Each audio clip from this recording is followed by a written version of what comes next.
பகுதிக்கு மீண்டும் உங்களை வரவேற்கிறோம். அடுத்த நேர் யார் எங்கிருந்து பார்க்கலாம்? சுவாமிஜி வணக்கம். கயல்விழி எங்க இருந்து பேசுறீங்கம்மா? நீங்க சீர்காழில இருந்து பேசுறேங்க. சொல்லுங்கம்மா, நீங்க யாருக்காக சுவாமிஜி கிட்ட பேசணும்? என் பையனுக்காக பேசணும். அவருடைய பேர், பிறந்த தேதி, ராசி, நட்சத்திரம் சொல்லுங்கம்மா. என் பேரு கயல்விழி. கார்த்திகை நட்சத்திரம், ராசி. 26/9/1964. பையன் 29 முகிலன், என் முகிலன். 29/8/1989. காலை 11:10. ஆயில நட்சத்திரம், கடகராசி, லக்கணம். சரிங்கம்மா, என்ன சந்தேகம் கொடுத்து உங்களுடைய மகனுக்காக பேசணும் தெரிஞ்சுக்கலாமா? பையன் வந்து 4 வருஷம் ஆச்சு, 4 வருஷம் ஆயிட்டுங்க முடிச்சு. ஒரு நல்ல வேலையே அமைய மாட்டேங்குது. நம்மளாம வெளிநாட்டுக்கு ட்ரை பண்றோம், ஒண்ணுமே எனக்கு கிடைக்க மாட்டேங்குது. பணமெல்லாம் கட்டி எல்லாம் முடியும் தருவாயில விசா வர மாட்டேங்குது. இன்டர்வியூ எல்லாம் பாஸ் பண்ணிதான் எல்லாம் பண்ணி முடிச்சு தருவாயில கரெக்டா இல்ல, அவனுக்கு வரல அப்படின்னே போயிடுது.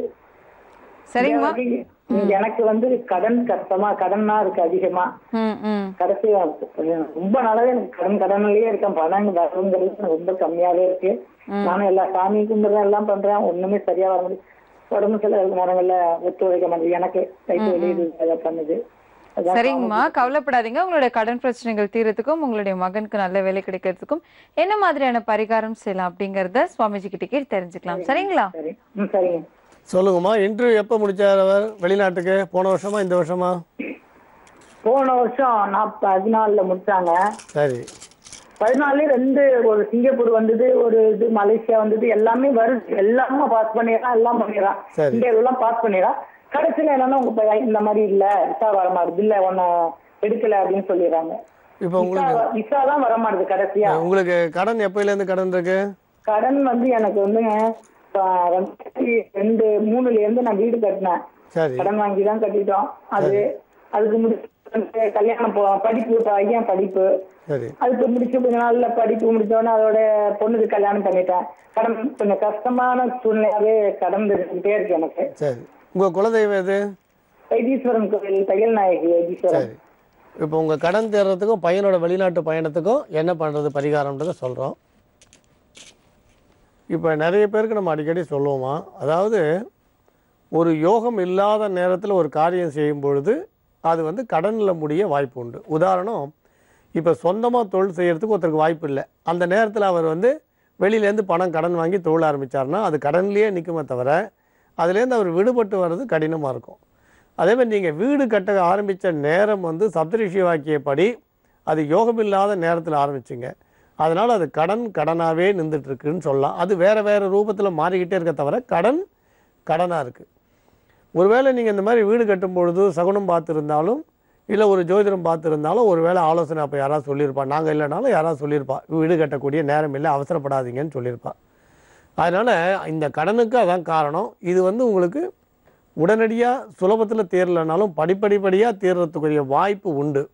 நீங்கள் கவலைப்பட வேண்டிய அவசியம் இல்லை. இதுக்கு நம்ம சொல்கிற எளிய பரிகாரத்தை நீங்கள் பண்ணுங்கள். அது உங்களுக்கு அளவுக்கு அதிகமான நல்ல உயர்ந்த பலனை கட்டாயம் கொடுக்கும்னு சொல்லலாம். நீங்கள் வந்து நவகிரகத்தில் சுக்கிர பகவானுக்கு வாசனை பூக்கள் வாங்கிட்டு போய் கொடுத்து அந்த வாசனை பூக்களால் அர்ச்சனை பண்ண சொல்லுங்கள். இனிப்பு நைவேத்தியம் பண்ணுங்கள். இது வந்து ஒரே ஒரு வெள்ளிக்கிழமை அன்றைக்கி செய்யுங்க. இது ஒரு முறை ஒரு வெள்ளிக்கிழமை அன்றைக்கி செய்யுங்க. இது முடித்த பிறகு அடுத்து செவ்வாய்க்கிழமை அம்மன் கோயிலில் வேம்பு விருட்சத்தை நடுங்க. உங்களோட கடன் வந்து படிப்படியாக தீர ஆரம்பிக்கும். பையனை பொறுத்த வரைக்கும் வெளிநாட்டு பயணம்ன்றது கொஞ்சம் கடின முயற்சியால் கூடி வரும். ஆனால் இந்த முறை வந்து நாங்கள் சொல்கிற ஒரு பரிகாரத்தை பண்ணிவிட்டு முயற்சிக்க சொல்லுங்கள். வெற்றிகரமாக கட்டாயம் முடியும். நீங்கள் அவர் வந்து ஞான சம்பந்தர் அருளிய கோளறு பதிகம் அப்படின்னு ஒரு புக்கு கிடைக்கும். ஞான சம்பந்தர் எழுதிய கோளறு பதிகம்னு ஒரு புஸ்தகம் இருக்குது. அந்த புக்கை வாங்கிட்டோம். இப்போ இந்த நவகிரக தோஷங்கள்லாம் விலகி இவருக்கு வந்து சப்தரிஷி வாக்கியப்படி அநேக கிரகங்கள் அனுகூலமாக இல்லை. பிரயாண காரகன், பிரயாண ஸ்தானாதிபதி, பிரயாண ஸ்தானம் எல்லாமே வீக்காக வந்திருக்கு. பலகீனமாக இருக்கிறதுனால பாப கிரகங்களால் பார்க்கப்பட்டதால் கோளறு பதிகம் படிக்க சொல்லுங்கள். தொடர்ந்து படிக்க சொல்லுங்கள். அதேமாதிரி இன்டர்வியூ போகிற அன்னைக்கு அவரது உடையில் வந்து கொஞ்சம் க்ரீன், பச்சை கலர் கலந்த உடையாக போட்டுட்டு போக சொல்லுங்கள். இந்த கோளறு பதிகம்ன்றது ரொம்ப சுலபம், சுத்த தமிழில் இருக்கும். வேயிரு தோழி பங்கன் விடமுண்ட கண்டன் மிக நல்ல வீணை தடவி, ரொம்ப சுத்தமான தமிழில் இருக்கும். ரொம்ப கஷ்டம் இல்லை, படிக்கலாம். ஒரு முறை படித்தா போகிறோம். தினமும் ஒரு முறை வீட்டில் படிக்க சொல்லுங்கள், பூஜை அறையில் படிக்கலாம், இல்லைனா கோயிலில் படிக்கலாம். ஏதாவது சிவாலயத்துக்கு போய் அங்கேயும் உட்காந்து படிக்கலாம். ஒரு முறை படிக்க சொல்லுங்கள். ஒரு 10 நிமிஷம்தான் ஆகும். எந்த வேலை இருந்தாலும் இதை தொடர்ந்து படிக்க சொல்லுங்கள். அதே மாதிரி வெளிநாடு போயிட்டு முதல் வாங்குகிற சம்பளம் எவ்வளவோ அதில் ஒரு 3% அன்னதானத்துக்காக ஏதாவது ஒரு கோயிலுக்கு கொடுங்க. உதாரணம் 1,00,000 ரூபாய் சம்பளம் வாங்கினார்னா 3,000 ரூபாய் ஏதாவது ஒரு கோயிலில் அன்னதானத்துக்காக கொடுக்குறதா பிரார்த்தனை பண்ணுங்கள். ஏதாவது சிவாலயத்தில் அன்னதானத்துக்கு கொடுக்குறதா, சிவன் கோயில் அன்னதானத்துக்கு கொடுக்குறதா பிரார்த்தனை பண்ணுங்கள். எந்த கோயிலுக்கு வேணால் கொடுங்க. ஒரு முறை கொடுத்தா போகிறோம்.